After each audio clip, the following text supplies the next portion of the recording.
How to create OKX account. Hello everybody, welcome back to my channel. This is me Pipan Bisnath, and today I'll guide you on how you can create an account on OKX Wallet, or how you can sign up on OKX Wallet. Well, the process itself is pretty simple and pretty easy, so let me guide you through. First things first, you want to simply go ahead and open up the OKX Wallet application. Here, straight away at the screen, you can see sign up or login option.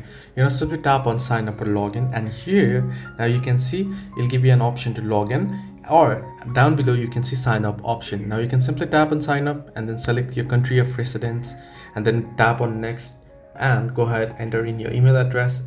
Once you enter in your email address, you'll get the 6-digit verification code that will be automatically sent to you, and you want to use that code and enter it here, and you'll get started with your account. However, the shorter way to it is from the sign up or login page. Simply tap on sign up or login, and on the login page you can simply select your either Telegram account or Google account, and it'll quickly verify your account and it'll send a verification code to your account that you select directly, so you don't have to type it all in manually.